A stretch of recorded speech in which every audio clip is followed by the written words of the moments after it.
everybody. I'm going to do a quick recap or analysis of a game that I had with a newer player who has been asking a lot of questions, which I think is great. And we're just going to sort of review this game that we had and see where some issues may have happened or what was done right, what could be done better. And sometimes it's an opinion, sometimes it's more objective, but I will give my best analysis here. Again, this is Noah with the Art of War Chest, without a face, just audio today. Just going to be looking at a screen. Let's get to it. So we start with the draft. I have the button, the initiative token. So I'm going to ban first, and what I did was I banned Trebuchet. The thinking being that, I'm not entirely sure the thinking. Well, I mean, it's obvious this is the worst unit on the list, probably in the game. It's kind of a dead weight most of the time, and he is most likely going to be forced to ban Warrior Priest because there are no great defenses against the Warrior Priest here. Siege Tower a little bit, Swordsman even less so, but again, it's kind of nice when you're drafting if you know what, if you know the other player is going to ban. If you have that info, if it's forced, you just you get to know essentially the next step. And this is not exactly a forced ban, but it's awfully close.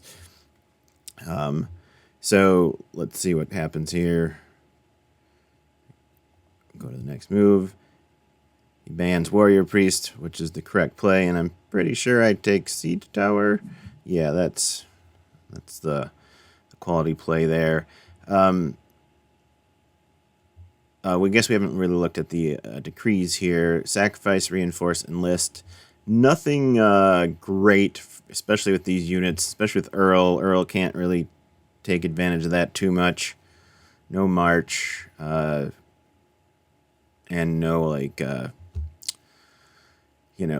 mercenary for enlist to take advantage of. So I'm okay with without taking Earl. So let's see. We got crossbow and wagon, which I thought was a little peculiar. Not horrible, but again, I'm sort of lately turned off on war wagon, maybe a little bit more than other people. It's just it's a tough unit to get in action. It's great, and I think a lot of times, like, we've all been punished, we've all been burned by the war wagon, and a lot of times we draft it because we just think if the other player had it, it's like, ugh, it's just a big problem. But it's hard to utilize, and oftentimes, like, especially if you're trying to do it with the push, using it to move around, that's where it becomes a lot trickier. I've found a lot more success of just sort of plopping it down in like one spot, then I have another unit right here. I guess if we're looking at it from my perspective, I plop it down right here, and then I have a unit right here, and then I can just chip away at this spot and take a few extra shots in the process. So that, anyway, I digress. We'll go to the next move. I'm going to take Earl, and I'm going to guess Swordsman, because that's my baby. Love the Swordsman. Okay, now the rest are sort of what haves you. I would. Oh yeah, this is where it gets a little. I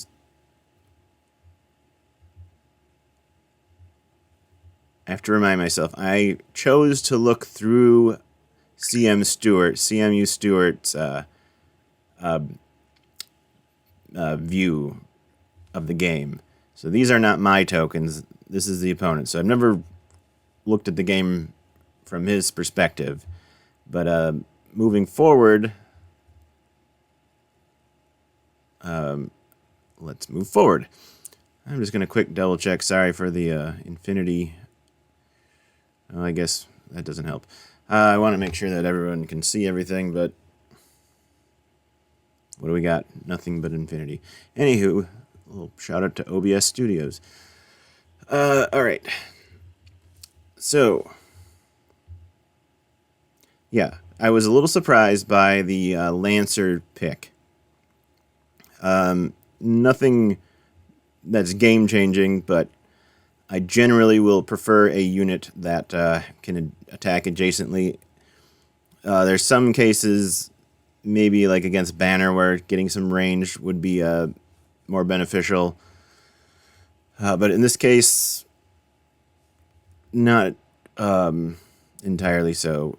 So we'll just move forward here. I plop my Earl down. Oh yeah, and I thought this was actually an interesting strategy that's going to take place here, and I just didn't feel like it was executed perfectly, but it had a lot of potential, and we'll see in a second here. So we got crossbow on his strong side, facing my weak side. I'm going to put my bigger unit to hold down my weak side, maybe with some plans for future advancement later on in the game. So then we got wagon. This is sort of an unfortunate draw. You get the rainbow. It's almost like ideally you get wagon second or third hand, so it's in the rear.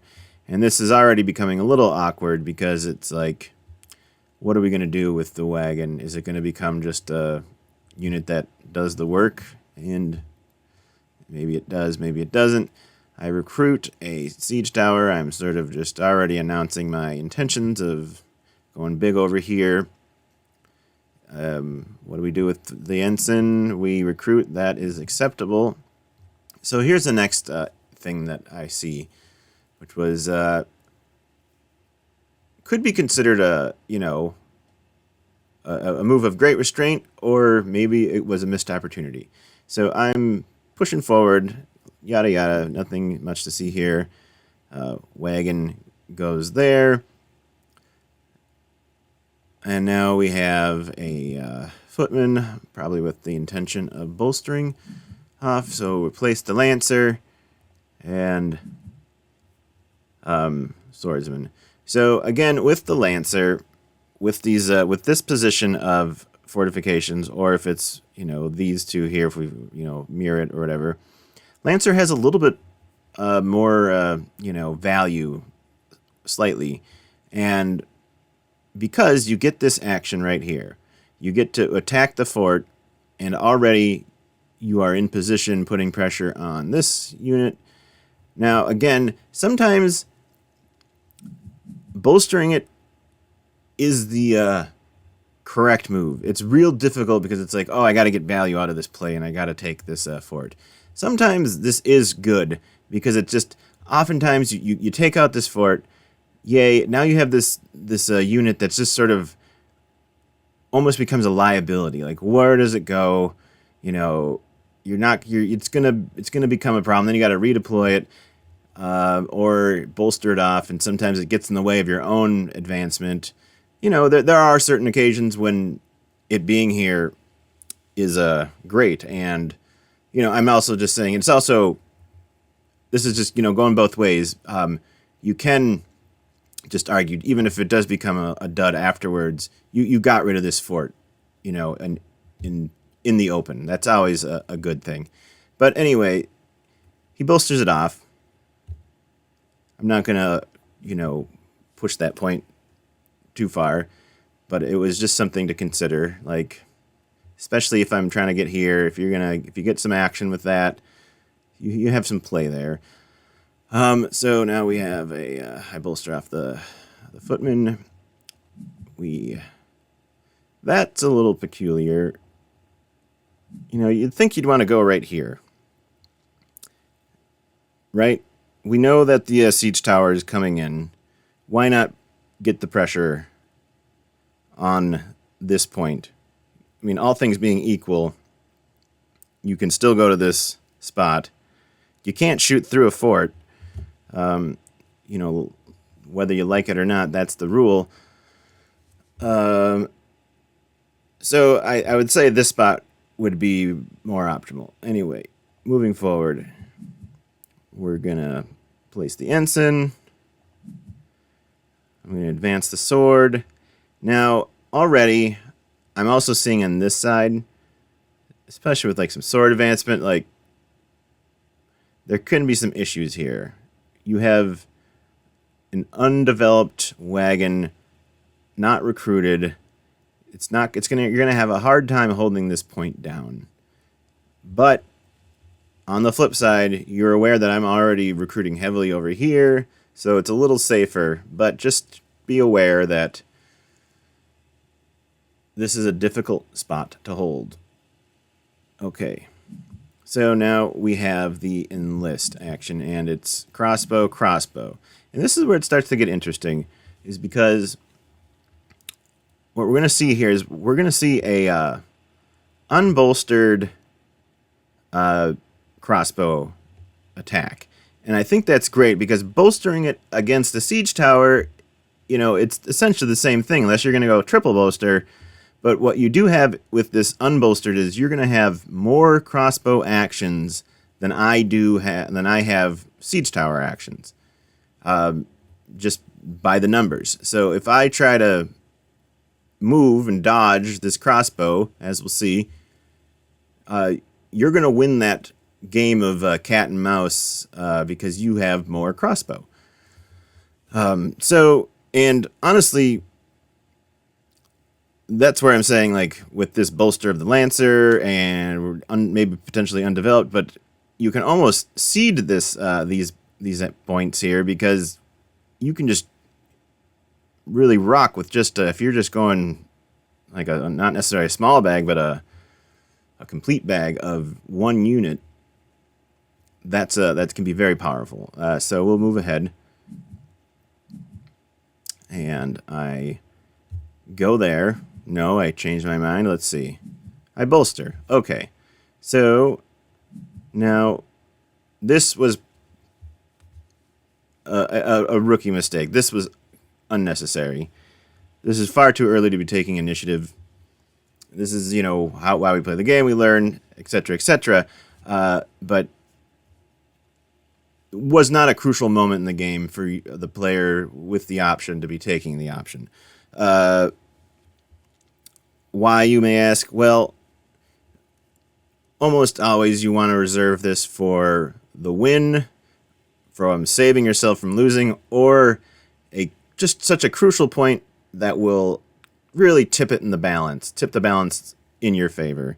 And at this point, I'm not seeing it. Things do happen, and I wasn't fully paying attention, and the next thing I know, I'm going second, and I was just a little surprised. I'm like, oh, wow, like I didn't see this initiative take happen, and then I was a little, surprised by that because I just didn't think it was, I didn't see it coming. So I control with the Earl, and what do? I enlist. So here's the thing. I have super sloppy bag. Like, comparing these armies right now, I'm in worse position. I have a real mess of a bag versus our hero here. Very tight bag, and it's always tempting, and I don't blame this at all. Using the ensign for the action, which again, this is yet another way you can pester my siege tower, is by using the ensign. The downside, of course, is it sometimes just thickens that bag when it doesn't need to be thickened. So here's what I had a double siege, and I didn't want to do this hop around, and I waited until the very last moment to do this, to get out of the way. Now here's where at the crossroads here, we could control, we could attack, or we could move back and continue to pester. Looking at my bag, I have 2 coins, so most I could do is move this unit once. There's there is sacrifice on the board, so even if I were to move it at this, at our hero, at CMU Stewart,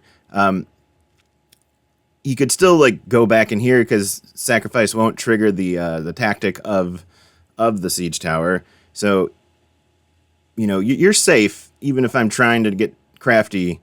And like, look at what's coming up. We know there's at least 3. Could have a triple crossbow, but you know, I mean, excuse me, at least 2, but maybe 3 crossbows in this next hand here. So that's enough to take this out. Full stop. But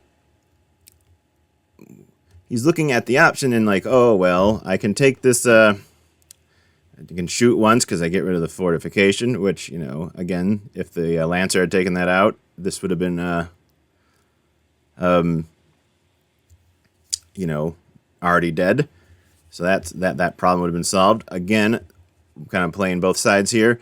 The Lancer, having it being bolstered right now, is just giving this epic crossbow action here.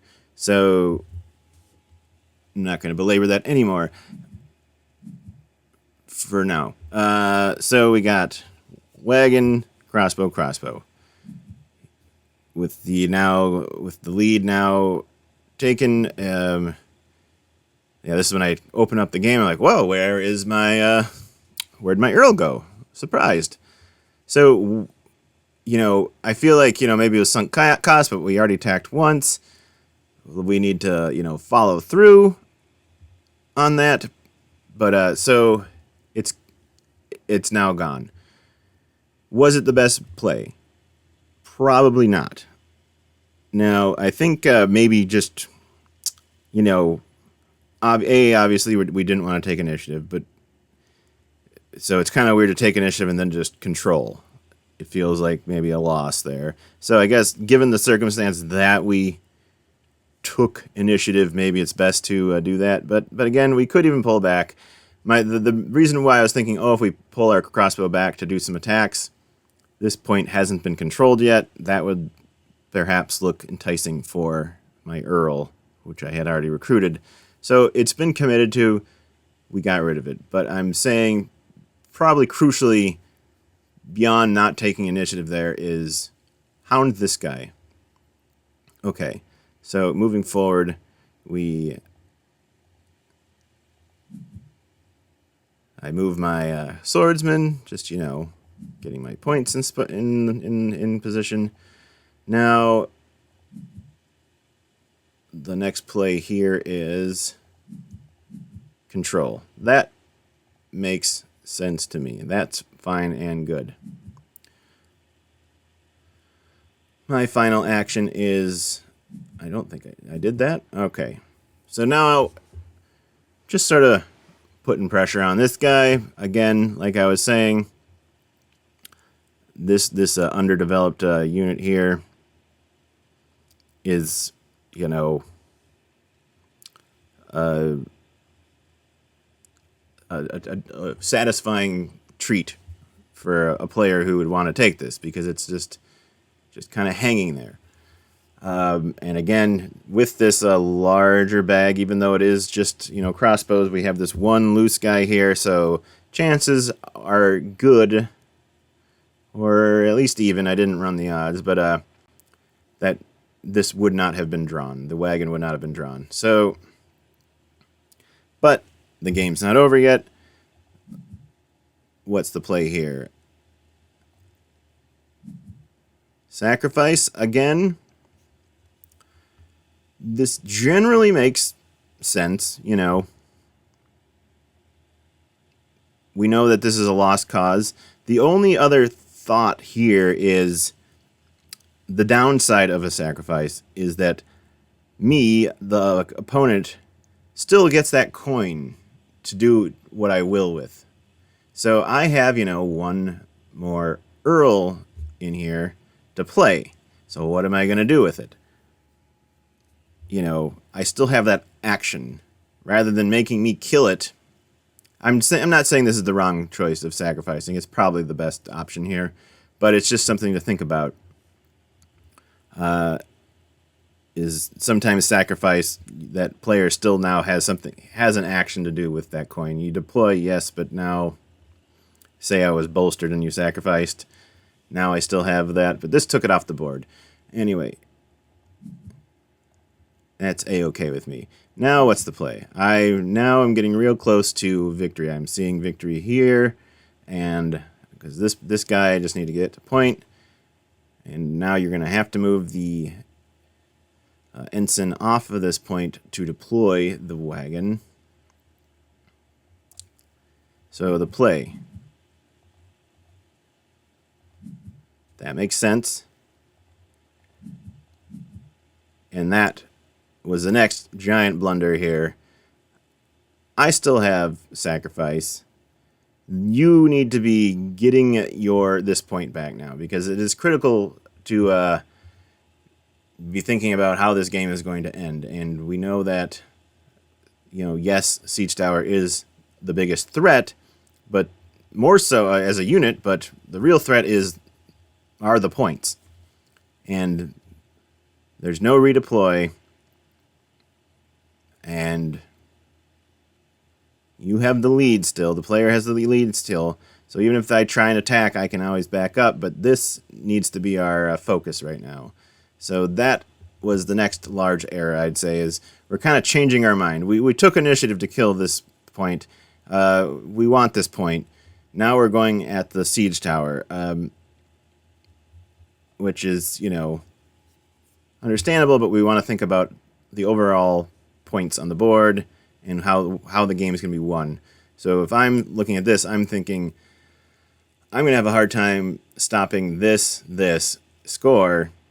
I need to get some points on my side. I need to, not just points, I need to take some of my opponent's control points.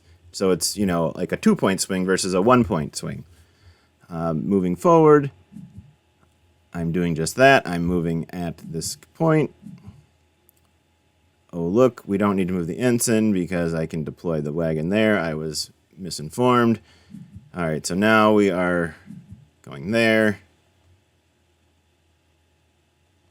And I go there. Okay, so we're placing. This is good. This is all good. I control. We're 1 point away. And now, lo and behold, man, if there wasn't, if the opponent, me, did not have the option to take the initiative, this game would have been, obviously been very different. It's almost hard to hypothesize how different it would have been. But now I can just take initiative for the win because I know I have one more coming here. So even if I go on this point, it's going to be too slow. So those are essentially my main takeaways here. Is this one, the small unbolstered crossbow can be a real nuisance, especially if you're buttoned up with all your other units. And, say I have, a few of these, a few of those, a few of that's, whatever. Like, you're just going to, run the table on a messy bag if you have, 4 crossbows just picking them off. Of course, there's always a little danger because you're just one hit away from dying or having that unit go off the board. So even if it's bolstered, it's good. But if you really want to have those advantages of, trying to pick this guy off. So that was, the main takeaway is using this option to pick this guy off instead of that. And then let's focus on when that is not the case. Let's focus on reclaiming these points. This was, what did that shot do? Absolutely nothing. Even if you hit me twice, I still have 1 siege tower. I don't need to be bolstered to score a point with the siege tower. Wouldn't that be interesting if I had to be bolstered to score with the siege tower? So that's essentially it. I take the initiative, and that's the game. And yeah, hopefully this was enlightening and helpful. Have a good day.